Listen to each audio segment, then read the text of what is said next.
Hello and welcome to the Elevate Dataviz Show, episode number 11. Woo! Two ones. We are here to explore current topics in data visualization, share our creative inspiration, and the tools and techniques that we are experimenting with as practicing information designers. Today, we are talking about the different pricing models that you can use as a freelancer, specifically freelancing in the Dataviz space, as we do. We're going to talk about some of the options available, the pros, the cons, and then also get into our own experiences. I'm Ali Torben. We have Duncan Gear, Hello. Gabrielle Marit, Hello. and Will Chase. Before we jump in, this show is supported by the members of the Elevate Dataviz learning community who get the opportunity to watch and ask questions live. So if you would like to do that, and you want to level up your Dataviz skills in a supportive community, you can check out elevatedataviz.com. It's really cool. You should all join. Yes. A+ community. Okay, so we are talking about pricing models. First of all, Duncan, what in the world are we talking about when we say pricing model? What is that? Yeah, it's kind of like a slightly jargony term, isn't it? It's I mean, it's basically just like how you get paid, like how you on what regularity you send invoices, and what are the terms and conditions around how you're going to get paid. Are you going to get like money up front? Are you going to what units are you charging for? Are you charging for time? Are you charging for value? Are you charging for something else entirely? Yeah, we're going to dig into all of that stuff today. Yeah, so basically how you model your pricing. Yeah, I suppose so. Yeah. Okay, so just a quick overview of a couple of the most common ways to model your pricing. We have charging by the hour or per unit of time, or you can also do that by the day or half day. Project-based, where it's like, hey, for this report, I charge X amount to deliver this deliverable. Or you can do more value-based pricing. So you can estimate the value you're bringing to your client and then take a percentage of that as the amount that you're getting paid. So and there's of course variations within that, other things you can do. You can mix and match, and we'll dive a little bit more into each one of those. And then we can talk a little bit about what we commonly do, and then maybe something that's out of the ordinary that we've done that has worked well. Yeah, and I think it's important to emphasize, as you kind of did there, that it isn't like there's like 5 types of pricing and that's it. It's a whole spectrum of different stuff, and every client will be a little bit different, and so it's not unusual or weird to kind of price different projects completely differently. You can mix and match stuff depending on what works for you and what works for your client. Yeah, that's also a good point, that oftentimes the pricing model is driven by the client. So, you don't always, depending on who you're working with, you don't always have complete choice in the option. If you go in and say like, well, here's my proposal for a value-based fee, and they're a big giant company that says like, no, we work with like 1,000 freelancers a year and we have a standard, hourly thing that we work out or whatever. You're not always just like solely making the decision, making all the rules. Yeah. Although I should point out that you do have the choice whether you work with them or not. Oh, of course. Yeah. You always have the choice whether to work with them. You always have the option to propose an alternate pricing model. That's true. But negotiate. But yeah, you're not always like 100% the decision maker. So. Yeah. You're not always driving the bus, but 2 parties. Yeah. No, that's a good point. So maybe we can break down the different types. So for per unit of time, like you charge hourly, I feel like that's typically what people start out doing, because when you think of a freelancer, that's typically what you think of. Like, hey, here's a project and I think it's going to take me 10 hours to do, and I have a hourly rate of this. So this is how much I estimate the project is going to take. But then you charge hourly over that or under that. Will, what do you think is a major pro of charging hourly? I mean, I think the pros and cons are kind of the same, honestly. Like it's flexible, right? So I mean, that's the biggest pro for sure, is that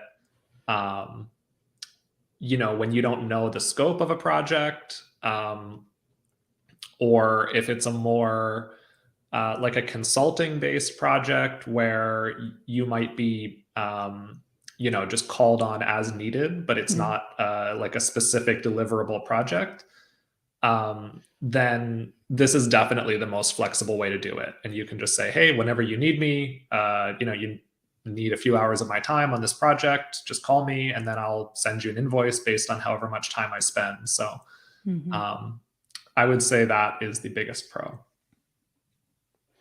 Gabby, what do you think is a big con of charging hourly? I love how she's like, she knows I hate it. I know. I think the biggest con for me is that it's punishing efficiency.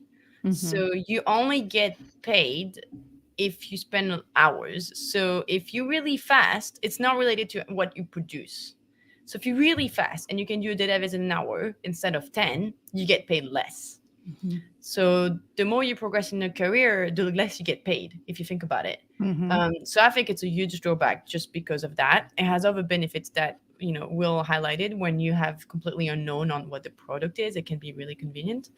And I think also my experience of it is sometimes I think it's this weird thing where it's hard to put boundaries around, when the client gets to ask you to put those hours and how and on what topic. Like it's hard because you get paid per hour and not per deliverables, but products.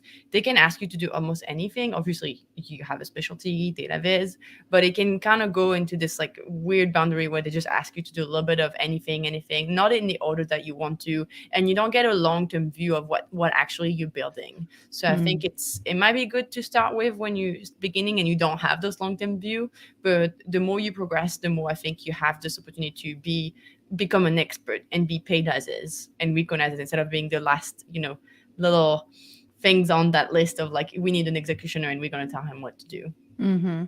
Yeah. And it seems like it's... Can I just jump in there? I don't think you mean an actual executioner. You're talking about... Oh, sorry. This is my French... We have... I don't mean it that way. I mean the person who does the execution. I wonder if during the French Revolution, the executioners were paid by the hour. Or by the head. Sorry. This is going in a bad direction. Thanks, Duncan, for precising that I don't speak fully English. No, I don't mean to tease you, but I just want to make glad. sure that it's clear for people who are watching. I think the other thing that's kind of a bit of a drawback on the hourly rate is the overhead of having to track your time, just like making all the notes on that and like not being able to just like, go to one side, answer an email quickly and then go back to something else. And really importantly, not really being able to charge for the sort of admin-y stuff that you need to do to keep your business going, like your marketing, like your finances, like, all of this other stuff. Like all of that does not get covered in any way in an hourly rate, really. Unless you go high enough where, I think people compensate by that by doing a high hourly rate, but then your client gets sticker shock. They're like, what? Yeah. So I mean, cap. There is a question that I want to ask you all. Like, hourly rates are something that sometimes very senior people do, like folks like lawyers and, very, very high paid consultants and things like that. Why do you think that they use hourly rates?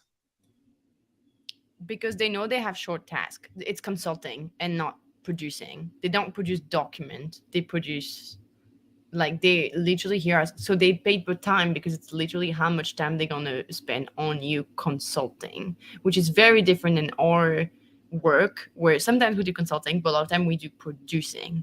So producing documents, and that's also undefined. Like you don't know how to count it. Like it might be bigger or less. So I would think that's why. Also, it's a very high sticker when it's per hour. When you see those people, they charge a lot of money because it's difficult to swap between project and only have an hour here and there. Yep. And yeah, I think you're probably right. And I don't know, maybe from that you could make the case that if the kind of data visualization work that you're doing is primarily oriented around consulting and like giving advice to an organization, then perhaps an hourly rate works well for that. Maybe you say, we're going to have 2 hourly calls each week, and for each of them, I'm going to charge this amount. Yeah. And you can feel that with the lawyer example, like as the client, how nervous you start getting when they're starting to do your work. Like, no, don't work on that. That wasn't an actual request. So, which is, I think, the other downside of charging hourly is just the client experience. Like, it's kind of crazy for them too, if you think about it. Like, would you rather have something done fast or slow? I mean, I'd rather have it done fast, but by someone who's really good, right? So paying them hourly, it doesn't make I feel sense. like this is when it gets confusing, because people think they're getting paid hourly, but they're actually getting paid per project. Because often what happens, like, they're like, what's your rate? To know exactly what the scope and rate of the project is. And then they give you a cap. They tell you, actually, based on your rate, I don't want you to spend more than 10 hours on this. So that actually means you're getting paid per project. You just don't realize it. And usually you get scammed because your hourly rate is lower than what you would have charged if you had charged as a package, the project. Yeah, I was going to say that's what almost always happens if you're working with a company that's not like going into this with the expectation of it basically being a consulting gig. Like, if there's a deliverable, then most companies, even if you propose hourly rate, whatever you propose, in their head, they already know, like, our budget for this is X amount. And so you can propose whatever pricing model you want, and they're going to say, fine, but it can't be over this because that's our budget. So. Right. And a slight variation on that is the per day or per half day model. And I think, Duncan, are you the only one that does that? I think you're the only one. Can you talk a little bit about that? Well, so I don't do like a pure per day rate. I kind of do a sort of blend of things, and we can talk about that in a bit. I mean, I think that the chief benefit of a per day rate compared to a per hour rate is that, well, there's two of them. One is that the overhead of time tracking is much less. You just dedicate a day to something. And then the other big benefit of it is you can fit other stuff into that day. You can reply to an email from another client that will take you 3 minutes or something. You can do a little bit of like marketing work around something while still getting a good amount of work, a day's worth of work on the project done. A day doesn't necessarily have to mean 8 hours, constant focused work. And like, that's not how anybody works, really. Like, the most, useful work you can generally, like focused work you can get out of a day is probably more like 4 or 5 hours at best, or something like that. And the rest of the time is thinking. So I definitely like per day rates a lot more than I like per hour rates, because it gives you space to, I don't know, for projects for you to work on projects in a way that is a bit more, that makes a bit more sense the way humans work, right? You can, take some time from the client maybe to do a little bit of admin work, but then at the same time, on the weekend or something, you're thinking about the project still. And so it evens out, I think, in terms of actual work and value that the client gets. Yeah, that makes sense. I feel like with the per time pricing model, there is a little bit more risk for the client, because it's like, oh, the project went over, I'm just going to keep, we have to do more hours. Like, if you want the project done. Yeah, it's risky, or something can go wrong, or, or maybe you're not as good at something as you think you are. And so things take longer, and then that costs them money when it's kind of your fault for not having done that estimation right. Yeah, that's always my fear with the client, like the time rate, is that I feel like it gives me anxiety and it gives the client anxiety at the same time. And like, if I end up in a situation like that, which is most times the project takes longer than you think it will, like I'd say that's like the majority of cases.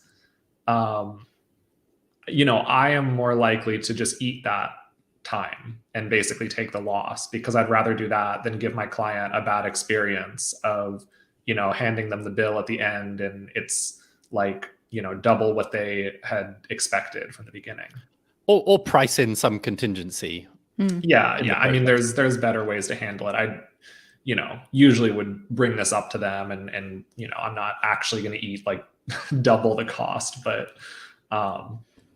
if it's like, a few extra hours or something, then that's not so much of a problem compared to the, having a happy client who might hire you again. And I feel like we're talking about having a first like project-based or value-based fee and then adding the hourly afterwards. Like you have a deliverables that you should take, you've scoped for, and then the client makes you do 3 more rounds of iteration that weren't planned, and so you add that contingency of like, once you reach 3 iteration, if you want 4 or 5, I'll charge you per hour, which I think gives us back the power in a way of being like, in case you go too hard, like I'm going to price you more, like charge you more, so the client can kind of take that into account and make sure they don't go through like 10 12 different round of iteration. But that's when you combine pricing models. What about, so someone's watching this, they're not in freelancing yet, and do we think that they should start by charging hourly just to get a feel for how projects work and how long they take, and just like practice working with a client? And also typically clients that you get when you first start, depending on assuming you're like at a more entry level, they are expecting you, hey, just do some hands work for me and I'm going to charge hourly. Do we think that that's a good way to go, or should people jump straight into project-based fees? I'm going to let Gabby go first because she definitely feels like she has strong opinions on this. Go for it, Gabby. I just think you should never charge per hour unless after a scope project. I would argue, and that might be a mistake on my end, that always charge a specific price that you're comfortable with. It can be based on an estimate on how much hours you're going to be, but it gives you so much as a freelancer, and for the client, it gives you a good exercise to be like, defining the product that we're creating together is so important to me. So if you get paid per hour, to me it's also a sense of like, they just kind of want an employee on call that they can just drop anytime they want, and I think it's not a great position to be in if you're freelancing specifically. So I'm a big proponent of always start with at least project-based fees, so scope and specific price. And yes, sometimes it takes you double and you're going to get paid less, but that's less bad than getting paid no money per hour because they negotiate it down and have no control over the deliverables too. Duncan, do you have something to add to that? Yeah, I mean, I would say that kind of like we've been talking about, what you should start with is a project-based fee, but I think it's okay to base that on an hourly rate that you have in your head, and maybe even that you communicate to your client, or not an hourly one. I would say a day/half day rate. I think a really solid starting approach is to think, okay, I think this is, a 3 or 4 day project.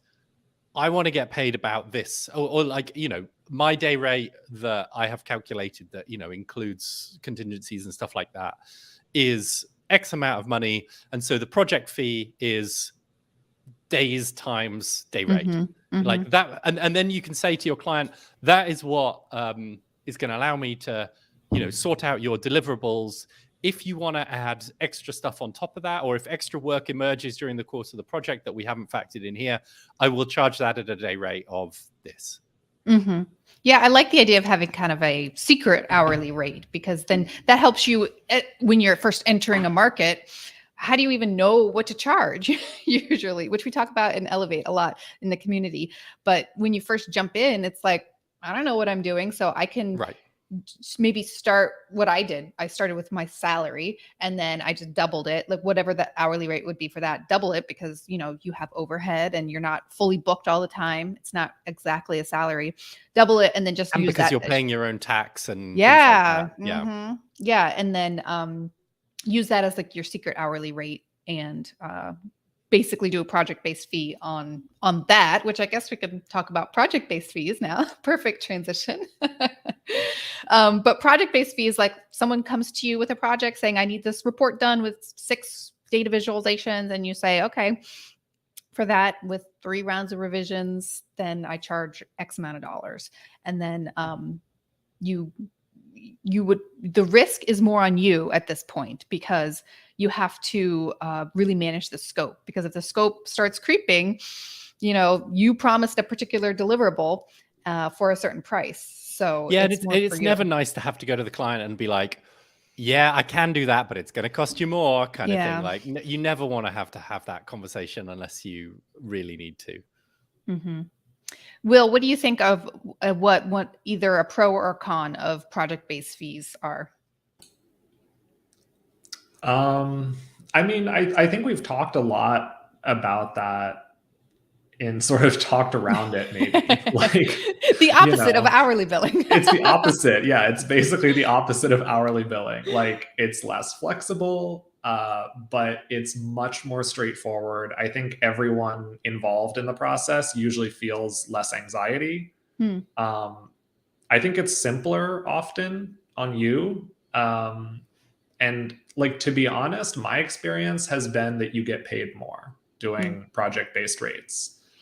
Because you're not nickel and diming yourself. You're not, there is an element, I think, of sticker shock when you say, like, my hourly rate is $250 an hour. And it's so you kind of negotiate yourself down and you think, like, well, I want to do this project. Maybe I'll just charge them like $100 an hour or something. And, and then you start, like, again, when you're working, you're thinking always like, oh, this hour, I wasn't super productive, or all I really did was like read some articles. So maybe I won't charge them for that. And, like, you're working against yourself essentially, for the same deliverable that you would with a project-based rate. Mm-hmm. Gabby, what do you think is a pro or a con of project-based? I mean, what Will said to me is the idea of being able to set clear deliverables, like product, like we're doing for Dataviz in this amount of time, like 6 months or whatever. I think that's where the parallel, like, it gives you a sense of, like, if they want to negotiate, you can take stuff out of the equation. They're not negotiating your value. They negotiate the amount of product they're receiving. So it's not me paying, I don't know, cook less in the kitchen because I want to pay less for the dish. I'm just getting an appetizer instead of the main dish. Right. And I really like that. I think it's way more fair to everyone involved, the client included, because, like, they also get, otherwise you're going to slaughter the work and just do it really fast or not do a good job, because you have your hourly rate in your head and you're like, oh, I need to fit under this scope. So it gives you more of that, like, precise scope. And also I think it removes some of the uncertainty on the client and on how much it costs. Like, you right away, they're gonna be like, it's gonna cost me $3,000 or whatever to do free Dataviz. And that's way easier to budget for. Usually they have a good sense of what they want to pay, like, max. So you can play with that. So overall, I mean, I mainly only see benefits, but the drawbacks is definitely, if you spend 60 hours doing one Dataviz that you had scope for, like, if something takes way longer than you expected, it's on you. There's no negotiating with the client. They paid for one Dataviz. So if it takes you way longer because you're trying something new, that's on you. You're going to get paid less hourly at the end of the day. But also it allows you to get paid way more if you're super efficient and you're doing something super simple. They don't have to know. You can charge them $1,000 for Dataviz that you did in 30 minutes and they don't have to know. Yeah, I mean, it's a benefit for them. I mean, they're still getting what they want. So it's not like, I mean, we're so ingrained with this, like, our money for your hour that we feel like we're cheating almost. But I mean, they got the thing that they wanted. It feels like weirdly unethical to do that, but it's not, because you've spent so much time over the years getting good enough to be able to do that thing in that time. You've spent time at university possibly, or, during training courses and things like that. That is what the client is paying for. It is not the raw time units. Yeah. It's like, I mean, the perfect metaphor is you go to the doctor, right? And they spend like 2 minutes with you, and that's going to cost hundreds of dollars, but they knew exactly, like, you need their expertise. So, I mean, in the US. Yeah, I was going to say the same thing. I was going to say something about the risk is on you at this point, and that's the big thing. But you are rewarded for being efficient, and it's not so. I think you think about it like it's easy to have one project where you massively estimated the hours, and it was like it went awry. And then there are times where you overestimated the hours and it was quicker. And I think if you, in the long run, see like a more of a 1,000 feet view of your pricing of your projects, you want to start seeing it average out over time, and then just be constantly tweaking a little bit, like, oh, what did I do wrong on this project that made it get out of control, so I can fix it for next time. And so you're just we all four of us always have this problem where we're just constantly adjusting, and we are getting smarter, but because one project goes a little bit awry, don't think, oh, I'm terrible at this. This is I'm never gonna figure it out. Like you have to think like think of it as a long view. Yeah. And I think also the natural next step from, you saying the risk is on you with this thing is that use it in situations that are less risky. And where you are in a situation that is risky, don't use a project-based price. That's when you do a day rate or something. If it's, I think a project-based rate could be fantastic for a project that you have done 5 times previously with a client. I don't know, designing up a report and supplying the Dataviz for it. Let's say it's something like that. If you've done that with the client, you know exactly how they work, you know what you're going to get, you know that they generally work to time. There is not very much risk there. So just do it as a project-based rate. It just makes it simpler for everybody. Also, to be fair, I also think, just like Will was hinting at, that you can put a lot of contingency on, why this price and in what conditions. Just like when you have an electrician coming in to fix, I don't know, something in your house, they say, if this is the right problem, like if the problem you have, it's going to cost 500. This is an estimate. If it's double the price because actually it's a way bigger problem, then we'll rescope for it. Like we'll give you a new estimate. But they tell you in advance, like this is the condition to which this price applies. And if we find mold in the walls, like we got to figure it out. Yeah, exactly. Like then they're like, okay, this is bigger than, and they'll let you know. Data sheet. Yeah, they'll let you know in advance. They'll be like we're gonna look at it. I might even charge you a really small price to just look at it, and then we can agree on how much it should cost together. I really like that. A moldy data sheet. I think we've all worked with moldy data sheets in the past. Sorry, Will, go on. No, a couple of cons and then how to fix them, because there's easy fixes to them. So the first one is like Gabby said, where the project-based rate works great if you have a really well-defined scope from the beginning. Sometimes that's not the case, and the client says like, I have some data and I want to make a cool thing with it that will like impress our clients or whatever. And so if it's more open-ended, you can do what Gabby said, and you can do phases. So you can say, okay, phase 1 is discovery, and I'm going to charge you this amount, and we're going to explore the data, and then I'll present you some options. And if you'd like to move forward with those options, we can move on to the next phases and negotiate the price at that point. And then the other con is when something, so we talked about when something takes you longer, when something takes the client longer, or when they decide they want more, which is always going to happen, then the scope has increased, but you still have the same project rate. So the way to deal with that is to put in the contingency in your contract that, this is the rate for this specific deliverable that you added with, all these contingencies, 3 rounds of edits or however many, hours of meetings or calls or whatever. And then you have the thing that says, if the scope changes, or if you want more rounds of edits, if you want extra things on the end, I'll charge, this hourly rate to complete any of that work. Yeah, you're right. It is hard when you do project-based and then they run over on their end, like they're taking longer to get back to you on things, and they are adding to the scope that's on their end, but it ends up influencing your end. That is tricky to do. Yeah. But and the other thing, a kill fee, because that's the other big that's very the other big journalism. danger. Yeah. The other big danger is, I don't know, like half the projects you work on are probably going to just get canceled in the middle for some reason, or like, change completely, or be like delayed until the next year or something. And so having a kill fee in your contract that says like, okay, you'll pay me 50% of the deliverable rate, even if you decide to cancel the project halfway through. Yeah, non-refundable deposit kind of a thing. Maybe we should talk about that. When we talk about, this is also part of the difference between hourly and project-based. Often hourly you get paid afterwards, or like every week or every month, kind of like a salary type of thing, or after you finished whatever amount of hours the client wanted.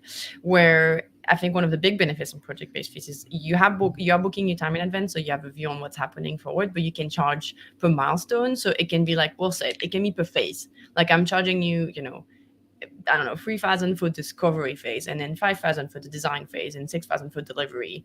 And that allows you to charge every time in between. So if the project drops after the discovery because the client decided not to continue with you, or because something happened, you still get paid for this work. Or you can even put contingency like a kill fee, like, hey, even if I did the work, I'll get paid 50%. Or you can get, like Ali was talking, you can get a deposit in advance. Most of us do that between 30 to 50% in advance. And I would argue that if you have a client that you really unsure of, you might charge 100% in advance. Yeah. And it's great to not need the work and be like, this is, to accept this risk. This is what I need to do for my business.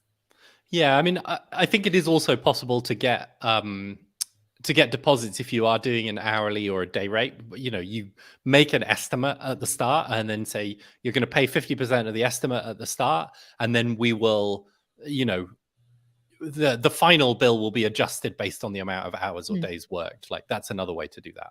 Yeah, that's doable. Yeah, to Will's point, I think since the project-based fees the risk is more on your end, the smaller that you can chunk the project and into individual phases, that benefits you because the risk is, the scope getting out of hand. So if you can just say discovery is this amount, and then once we figure out what exactly we're doing, then I'll give you some prices for the next phase. And then you can even phase even further from there, depending on how big the project is or how much risk you assess. Should we talk about the Galaxy Brain option? Is that value-based? Well, I was gonna talk for a second about the project-based, like how do you decide the project-based rate? Because I think that's like the big question then is, so you've decided on the project-based rate, and then we talked about you can do the estimating your hours and basing it on that. That's one strategy. I think that's a good way to start for sure. That's a good way to start. I was going to point out that the reality again is that like every client has a budget in their mind. And so I believe the most effective strategy is, never talking first, like in a salary negotiation. That never works though, Will. I disagree. I'm like, you have to be the one dropping the number first. Funny. Fundamentally disagree. So here's the thing, to both of your point, to Ali's point of like that never works. So my personal strategy is get them to say their budget first. Also that is like 100%. There's a meme where it's like, two people like holding a gun to each other and it's like, tell me your budget, tell me your rate, Right. So, so my strategy is asking for their budget. And if they won't tell me, or if they're being coy about it and they want me to quote the rate, then I just quote like an insanely high rate. Not insanely high, but like I quote a rate that's like very high. Like I would be that'll make you very excited about working on the project. Exactly. Yes. That would be like, I am really happy to work on this, even if it ends up being kind of a nightmare. See, the thing is though, you have a full-time job, so you don't care, which is an excellent position to be in, whether freelancer or not caring whether you get it or not. Of course you want to be in that position. I have found, and Gabby, you probably have too, with naming your number first, you can quickly get to the yes or no, like, whoa, that was not even, like, instead of going back and forth, like having these discovery calls, like, let me give you a range on typically what I charge for something like this so we can save each other time. Yeah, I can even give you the exact sentence I use every time. Oh yeah, I use this type of project in general costs from, and I start from, this technically, I anchor very high. So I'll be like, this project in general, by experience, costs between 50,000 and 20,000. Is that a range you are comfortable with? And then usually they're going to tell you, even they're going to drop their number, or like, either it's a complete no, like, can't afford that. And then you're like, okay, let's revisit then deliverables. Like revisit what we can do together for the budget you had in mind because you had one. Right. Or it's in range and I'll tell you, yes, it's in range. And they won't tell you more than that. or they'll tell you, yes, we were actually thinking being closer to 30, so it's perfect. Like it's perfect, but I like to do it that way. And sometimes they be like, well, I need to check in with my marketer, manager, whatever. And I guess I'm like, okay, let me send you a proposal with really precise deliverable and a precise budget, so that can help you present this to your manager that needs to validate, and then you make it look very expensive so that they're okay with the high price. But only if it wasn't like, whoa, that's way out of our range. Yeah, because if it's you're going to waste your time with a proposal. Yeah, right? if it's where we're at, and I tell them sometimes you can kind of tell now with time you learn how it's if you were gonna be way out by just the first email. So sometimes even in the first email, if I feel like it's someone that's trying to get a really cheap price so they won't be able to afford it, I'll actually set it up just so you know. If they detail the project in the first email, I might be, and I'm not sure if I want to talk with the client or I feel like they're going to be cheap. I'm like, just so you know, this is the budget I usually work within. If you're not comfortable with that, I'm happy to, give you names of people who charge less than me. Like, no problem. Duncan? Yeah, I think something that Gabby said there that I just want to pick up on is it actually relates to a question that we just got in the chat, so I'll bring it up. It's from Dylan. He says, "Who are you usually negotiating the price with? Creative director, project manager, etc." So I can sort of say it's totally different on every project. Often it'll be a project manager, usually, but here's the key thing that the point that I wanted to make is that usually the person who is hiring you wants to hire you, right? Otherwise you wouldn't be having that conversation. And so they are kind of on your team here. And quite often they need to convince somebody internally what you are worth. So it is not so much that you need to have the negotiation with the person that you are talking to. It's more that you need to give the person that you're talking to the ability to win that negotiation internally in a situation that you're not in. And that can be really difficult. Like that's a really Which I think it's exactly, I love that, because I feel like every time I talk to people, if I know they're not, usually if it's not the case, they usually know what's the budget and they'll tell you. Specifically, creative directors don't play around. They'll give the number. Like they already know in advance. The one where it's tricky, it's when it's a project manager and he's been tasked to find the cheapest one. Then it gets problematic. But then you can also ask, as part of the discussion, like, what's your main criteria? Are you looking at several people? What's the main criteria? They might stay vague, but if they stay very vague, usually they're price fishing. They're trying to find a cheaper one, which can still be fought against, because if the creative director or the project manager you're talking to likes you, they'd rather pay you a little more because they feel like it's going to be better. Again, so usually you have to provide the tools for them to convince whoever's in charge. And in that case, that's where the proposal comes in. But you also can ask them, what would help you sell the project? And they can actually tell you, like, my boss would love to see some references. Like, I think, do you have any example of like similar work with the budget that it came in? Or, sometimes it's like they want just one pager. Sometimes they'd rather have a really nice proposal with who you work with, what type of organization. So you can actually ask them what they need to see to sell the project, but proposals.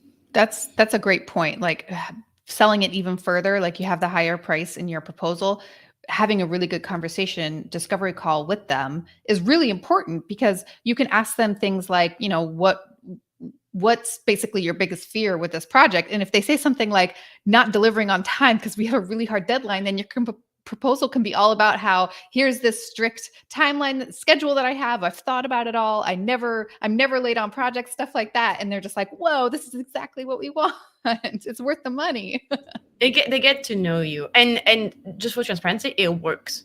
I can tell you I won project against very famous people in the field, and I was double the price. So it works. If having you have a good proposal. Having a really good proposal that make you look very professional and organized, they'd rather that than get something that just gives them a price in like 2 sentences.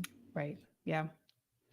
Maybe we can switch a little bit more into value-based, because we don't have that much time left, and I want to talk about like what we typically do. So value-based pricing, like in that discovery call, you try to uncover what they're going to be using this project for, and then figure out what's the value of this project to them. Like an easy example is like, hey, we're redoing the website, and with this particular graphics, we think we're going to get 20 more clients per month because of that. Our clients average to be about this much per client. And so like within a year, we will have 100,000 extra dollars. And then, so you capture like 10% of that. So this project is going to be $10,000 for my part. So the hard part about this, you make it sound so easy. I know. Well, it's nice when you get an actual number. That's what I was going to say. Is the hard part is getting that kind of stuff, because a lot of times the client doesn't even know, and like you can estimate things, and I don't know. I haven't really cracked the nut on this one. I mean, people that are like evangelists for value-based pricing, because it's great, right? Like if you can pull that off, it's going to be the most profitable usually for you. The problem is and for the client probably as well, right? Right. Yeah. It's a big difference, right? Like the big corporation is going to benefit a lot more than the mom and pop shop. So right. I mean, the impossibility is like what you described, that I feel like in most cases, like design is rarely something that you can assign a monetary value to. It's hard. And even when it is, most clients never think about what are their metrics, what is, like even that first question, so the way you get to this is you say like, okay, well, what are the metrics you'd use to evaluate if this is successful or not? And then if it's something monetizable, like, oh, we'd get X number of subscribers increase, then you'd say, okay, and like how many dollars is that going to add to your bottom line for your company? That's like how you theoretically get there. But the truth is that there's like 3 steps in between, and you're really lucky if the client even knows one of them. So. Yeah. Like it's accessible if I like it. Like, let's move on. Yeah. But yeah, I think Gabby, you probably have a lot of experience in this, and the way that you do value-based pricing is mostly like, for the bigger corporations versus like a nonprofit is how you value-based price it. Cause obviously they're going to get more benefit than a nonprofit would or something. Yeah. Money-wise. Maybe Duncan can talk to that too, but maybe it should name differently. Like I almost want to call it like ethic value-based model, because to me it's more about adapting to the client. So I will charge $200 for Dataviz, the same Dataviz to a nonprofit, but I will charge $6,000 for the same one to a large organization because they can't afford it. So I think it's a bit more to like adapt to whoever you're sending it to, and it might not work for everyone in every industry. For me, it works really well because I have a really big corporate client that have huge budget for communication, also because they make money out of my work directly, and then I have nonprofit or people who work in like social change environment where they have very small fees, but I believe in what they do, and I believe it can have a great impact. They just can't afford those prices. So I think maybe it's like ethic value-based fees. It's slightly different than just putting a number of like how much are you gonna make, because then you don't work for nonprofit don't make money. You could put on donation, but sometimes a campaign, the metric is not donation. So it makes sense to think about it more as like the value you bring, or I guess the value the client brings to you or to the world, and charge appropriately. This is exactly what I was going to say. This is just like, it's flipping value-based pricing on its head. Traditionally, a value-based pricing strategy would be about the clients, like the value of the project to the client. But what is the value of the project to you? If it is worth more to you, you can charge less for it and still get the same amount out. Yeah. Although, because my mind immediately goes to like, the big name corporations that won't pay you hardly anything because they know people just want to be associated with their name, which is not right. Argument, right? Yeah, no, exactly. It's harder. and just like Will was saying, the client might not necessarily know what the value is to them. You might not know what the value is to you of a project. Like, it's hard to say what is going to set the internet on fire in a good way, and what is just going to like sink without trace when you post it in your portfolio. Like, you don't know that stuff. Maybe it's not also, the value isn't just the money you're getting. It can be the impact you're making in the world, and that's reverse. Like the more impact you have, the less it is almost. And you put in that also in that equation, like your organization, how much you can afford. But also there's a thing of like exposure work, like how much am I going to get? How many clients down the line can I get from this case study piece, like this project being published online? Yeah. And I think that's how they get you. I want to fight against it. I think we should fight against certain people who take advantage of that. To be fair, not calling any big newspaper here, but but I think like I have worked sometimes for also very cheap for people who may have been able to pay a little more if they wanted to, but weren't ready for. But that gave me their name in my portfolio list of like, who did I work for, the experience. Right. Your mindset should be to get out of that as quickly as you can. Yeah, and with time, so you don't pull the field down.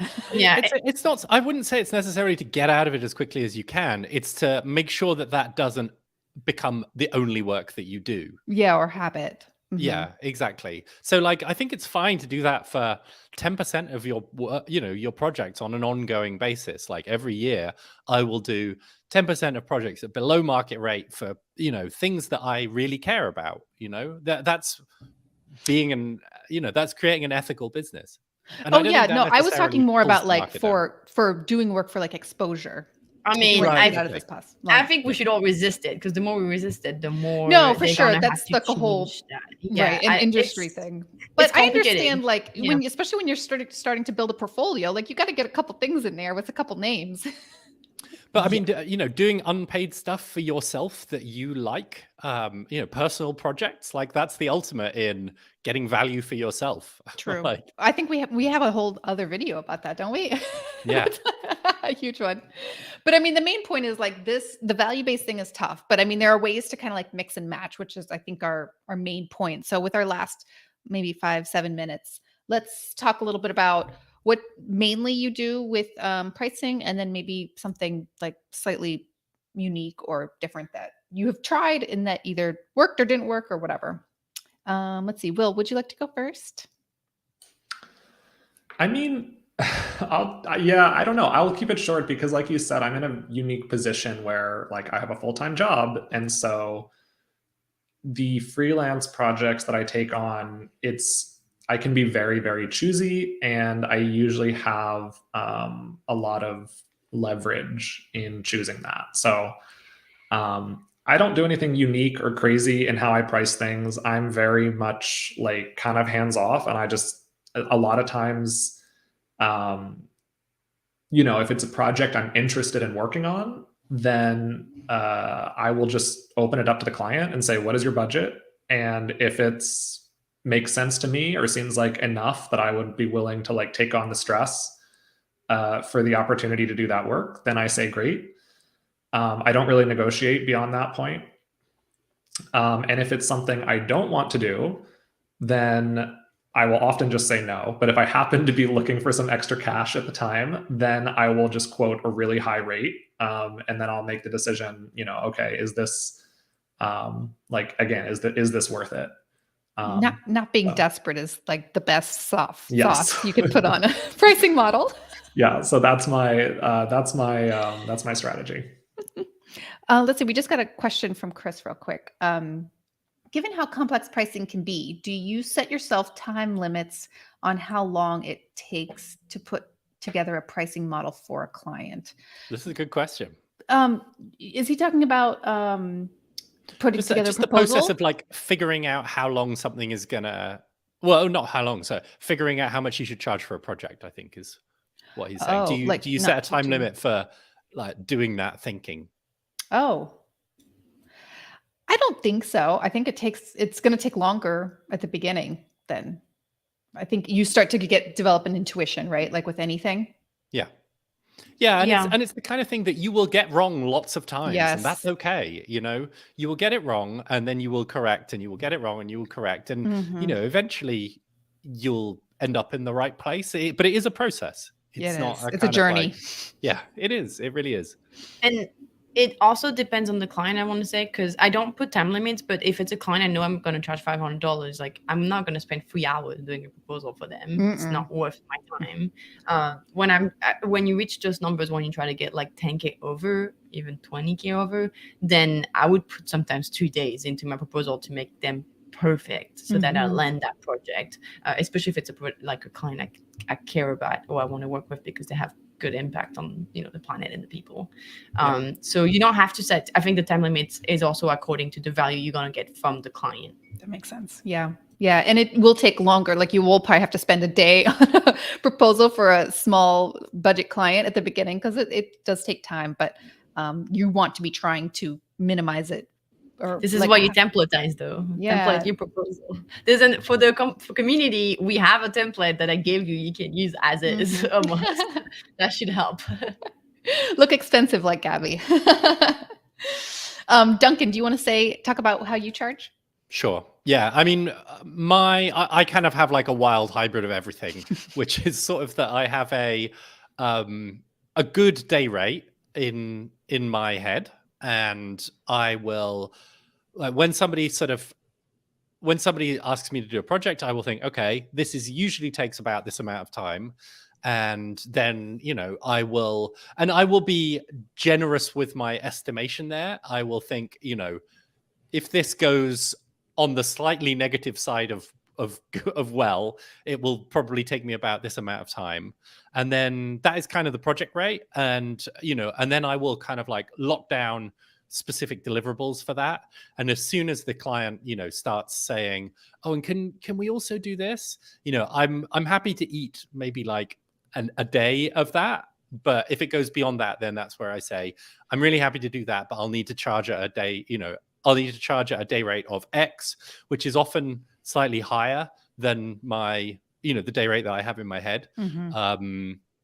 Because, you kind of, you want to dissuade them from doing exactly. this. It's not that you want to punish them. That was the word that was in my head. But dissuade yes. is a nicer way of putting it. You want to dissuade them of having that happen, Yeah, the project's never going to end, and you're just going to be like having a whole bunch of day rates and never be able to plan a future project with someone else. Exactly. So you don't want that to happen for too long. And then I will put that out. But I think the really important part of this is that I also apply, like, sometimes visibly to the client and sometimes not, a quite chunky discount, like multiple tens of % for non-profit clients in areas that I really like working in, that I care about. And, it actually turns out that I do quite a lot of that work. That represents a substantial proportion of the work that I do.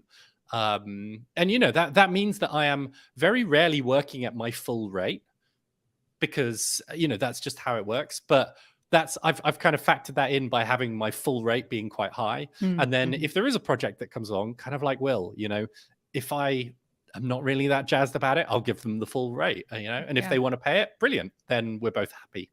And if they don't, that's okay. Yeah. Yep. It's the best sauce. What about you, Gabby? Yeah, I get to, just 1 second. I'm going to add something. In the US, nonprofit have a duty to declare how much they're getting funding, because not all nonprofits are broke. I just really want to emphasize that. That's true. We all here to like help out the ethical, whatever, but sometimes they're huge and they have bigger budget than private organizations. So, and it doesn't have to be nonprofit to have an ethical budget, and you can apply that percentage, because I also use that. I have a 30% discount. Yeah, maybe like a mission-driven organization is perhaps a better way to think of it. Yes, and I still check budget. If they have raised 2 million, I'll charge them full price. And I guess in terms of models, I also use a combination. I think I land definitely in the reverse value-based fee when I really charge kind of how I feel. I have a rate in mind that I want to stick to, but I'll cut it into easily for a project that I really want. And I guess I do also, every year, I do a full review on all my projects and how much I get paid per type of project. Was it a website? How many pages? Was it a Dataviz? How long did it take? So I do a full review on how much I make per project, so that I have a good sense of where I'm at in terms of ranges, and type of work and type of client, which allows me to kind of raise it every year. But again, I would still sometimes do work for almost no money. Like currently, I'm working with a French client and I made no money. Like I'm in the negative currently, but it's for good cause. But I'm pretty into the value-based fee. We've still like an eye on like what is my rate going on right now, like what's going on in my rate, and that allows me to, if I have any doubt, I base it on the time, like first, like time 1.5 time hours paid type of thing, just to help me out when I have no clue. Most of the time nowadays I have clue, so I can charge more. Yeah, it comes with time, right, for intuition. And Ali, if you have any time to Yeah. So yeah, I usually do the project-based fee, and then, hourly if, things get out of hand afterwards, or they want to add on this, that, and the other. And it's just like a small thing that I can't I try to turn that into another tiny project like after, so I don't have to do the hourly. Usually I won't go hourly unless I already know the client, because I don't want to get all, messed up with hourly. And then they're like, oh, Yeah. now that I we never, know your hourly rate, I um, never go less than half days. Like, yeah, it's that's a just good not idea. worth the overhead of the time tracking for It me. is. It is a lot of overhead.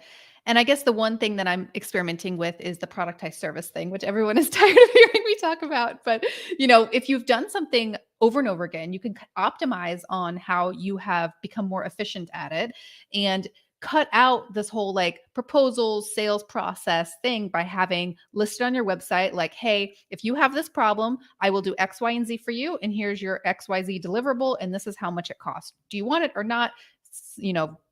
Book a call with me if you want it. And everybody knows what they're getting into. I can just quickly execute, and I'm not reinventing the wheel every time. Because when I first got into freelancing, that was the biggest thing. It's like every project is so different that I felt like to Chris's point, that you're spending a lot of time trying to figure out how much to charge and how Everything much is to bespoke. scope.